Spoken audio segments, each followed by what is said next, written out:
Pemirsa, kita masih di podcast RRI Purwokerto dan kali ini kita bersama Mas Krisnamuti dari program rehab BPJS Kesehatan. Pemirsa, banyak hal yang harus diketahui terkait dengan kegiatan ataupun pelayanan dari BPJS Kesehatan. Salah satunya adalah program rehab. Seperti apa dan bagaimana program rehab ini? Anda dapat mendengarkan terus dan menyaksikan podcast kami. Nah, sekarang Mas Krisna tentang program rehab ini tentunya banyak masyarakat yang masih bertanya-tanya ataupun mungkin sudah ada yang tahu tapi belum maksimal. Betul. Gitu ya. Nah, ini kaitannya dengan program rehab dan iuran dari program JKN itu sendiri.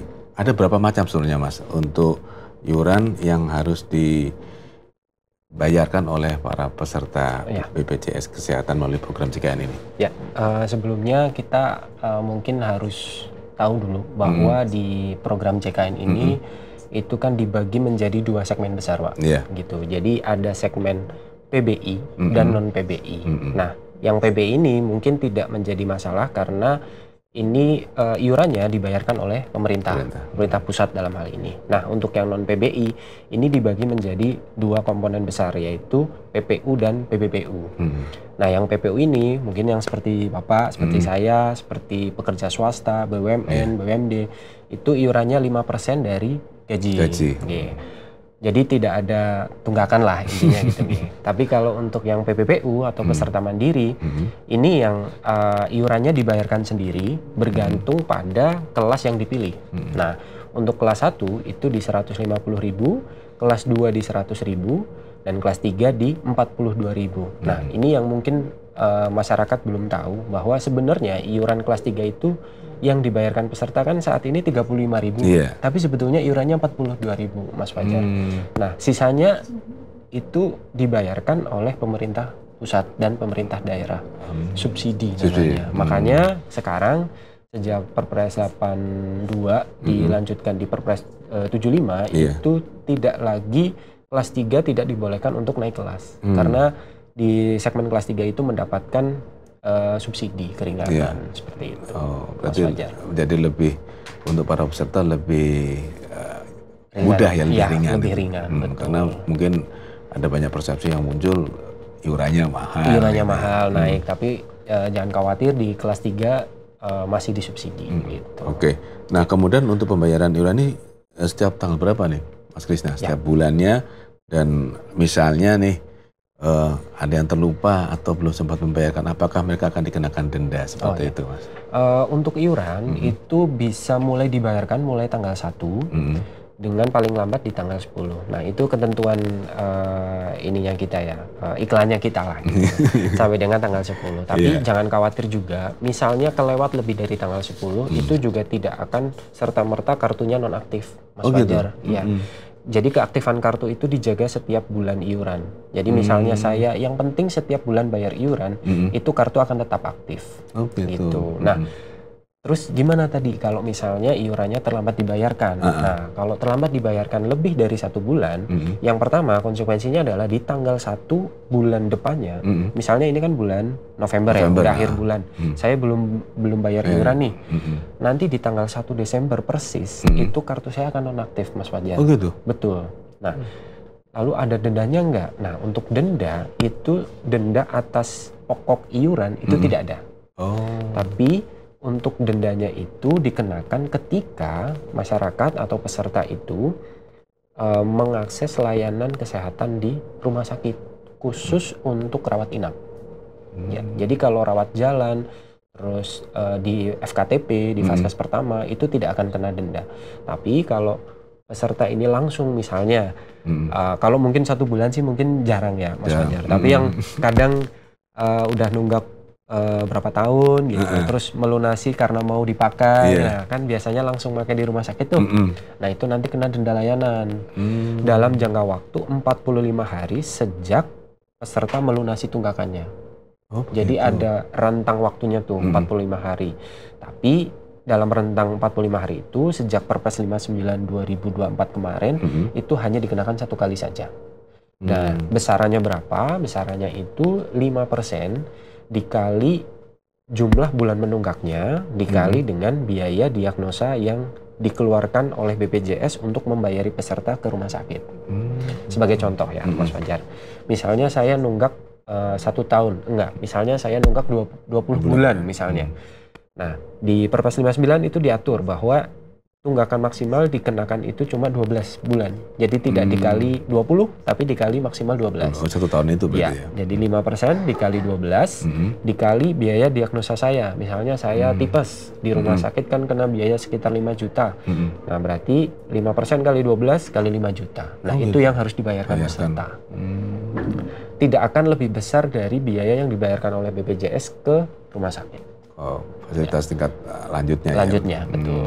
Seperti itu, Mas Fajar. Nah, itu Mas Kris, apakah dapat diangsur atau tidak? Itu kan mungkin tidak semua masyarakat mampu untuk seperti itu kan. Ya, tadi di awal sempat disinggung terkait program rehab. Jadi ini untuk masyarakat peserta BPJS Kesehatan yang saat ini memiliki tunggakan iuran, tentunya di segmen peserta mandiri, itu bisa mencicil tunggakan iurannya melalui program rehab. Nah, program rehab ini adalah program keringanan pembayaran iuran, yang mana iuran yang seharusnya dibayarkan sampai dengan bulan berjalan secara total itu bisa diangsur, Mas Fajar. Gitu. Jadi tentunya juga ada tujuannya agar masyarakat lebih mudah, lebih ringan, tidak langsung besar gitu ya, karena dibayarkan kan harus satu keluarga gitu. Di sisi lain juga nanti bisa buat jaga-jaga sebelum terjadi sesuatu yang tidak diinginkan. Iya, gitu. Itu memang apa ya? Sepertinya jangan sampai kita terlalai ya untuk membayar iuran itu sendiri ya, Mas Kris. Oke. Kemudian ini Mas Kris, apa syarat dan ketentuan bagi calon peserta yang ingin mendaftar program rehab ini, Mas Kris? Untuk syaratnya sendiri itu peserta ini pastinya itu peserta mandiri yang masih memiliki tunggakan. Yang kedua, tunggakannya itu harus lebih dari 4 bulan. Maaf, lebih dari 3 bulan. Jadi 4 sampai 24 bulan. Jadi tunggakan iuran itu selewat dari 2 tahun itu diputihkan, Mas Fajar. Otomatis ya? Otomatis. Jadi yang ditagihkan oleh pemerintah melalui BPJS Kesehatan itu hanya 2 tahun terakhir. Jadi yang bisa ikut itu yang 4 sampai 24 bulan yang pertama. Yang kedua nanti melakukan registrasi melalui Mobile JKN atau ke kantor. Itu. Nah, pendaftaran ini nanti dilakukan maksimal sebelum tanggal 28 setiap bulan. Seperti itu. Sebelum tanggal 28 berarti? Iya, sebelum tanggal 28. Ini kemudian untuk pembayarannya bagaimana Mas Kris untuk program rehab? Tahapannya seperti apa? Tahapannya, sebelum ke sana nih, Mas Fajar. Jadi saya mau disclaimer dulu kepada peserta juga bahwa di sini ada peralihan segmen, Mas Fajar. Jadi peserta mandiri yang dulunya peserta mandiri itu kadang sudah beralih ke pekerja atau ke PBI yang dibayarkan oleh pemerintah daerah misalnya. Itu tidak akan menghapuskan kewajiban tunggakan iuran peserta mandiri sebelumnya, Mas Fajar. Jadi tunggakan itu akan tetap melekat nih. Nah, itu juga tetap harus dibayarkan. Kenapa? Karena yang namanya jadi pekerja kan tidak selamanya ya. Kadang nanti kalau swasta pun nanti bisa jadi pensiun, ingin lagi lanjut ke peserta mandiri, tunggakannya itu nanti langsung ditagihkan ketika mendaftar ulang. Nah, ini yang kadang belum dipahami masyarakat. Nah, jadi yang bisa ikut itu tidak hanya peserta mandiri, tapi seluruh peserta yang masih memiliki tunggakan iuran. Seperti itu. Nah, tahapannya tentu saja yang pertama mendaftar. Tadi mungkin di chapter Mobile JKN tadi ada menu rehab, daftar di menu rehab atau ke kantor juga bisa, registrasi. Setelah itu, setelah registrasi, nanti menggunakan virtual account 1 jam setelah registrasi itu baru bisa dibayarkan. Nah, itu nanti baru dilanjutkan sesuai schedule yang ada di aplikasi Mobile JKN atau di kantor, baru nanti sampai dengan lunas, nanti kartunya aktif. Seperti itu. Berarti seandainya masyarakat pengguna Mobile JKN pun mereka dapat langsung membayarkan sambil menunggu itu dia jeda waktu 1 jam itu ya? 1 jam, maksimal 1 jam. Biasanya sih cuma 10 menitan itu langsung bisa dibayarkan sih. Langsung bisa biasanya, dibayarkan ya, oke. kemudian saat program rehab ini diikuti oleh peserta atau calon peserta ya, yang mereka memang punya tunggakan itu, apakah kartu BPJS-nya tetap digunakan atau memang menunggu dulu sampai pengaktifan dan pembayaran selesai itu? Betul. Jadi ini salah satu syarat juga untuk kepada peserta bahwa selama periode rehab itu kartu sementara nonaktif. Nonaktif tetap ya. Jadi nanti aktif setelah melunasi sampai dengan schedule program rehab tersebut selesai. Setelah lunas baru nanti kartu aktif dan bisa digunakan. Gitu. Tapi kalau misal kan ada peserta yang tunggakannya misalnya 24 bulan gitu ya, mencicil sesuai schedule. Terus nanti misalnya baru 2 bulan lalu peserta sakit gitu, butuh urgent, bisa langsung dibatalkan programnya, dilunasi sisanya. Bisa. Oh gitu. Iya. Oke, Mas Kris, yang terakhir. Ya. Pesan yang disampaikan dari Mas Kris untuk masyarakat tentang program rehab ini? Ya, untuk masyarakat kita melalui peraturan presiden itu sudah sangat baik ya kepada masyarakat, penyelenggaraan program JKN sudah sangat baik juga. Jadi silahkan kita gotong royong untuk membayarkan iuran.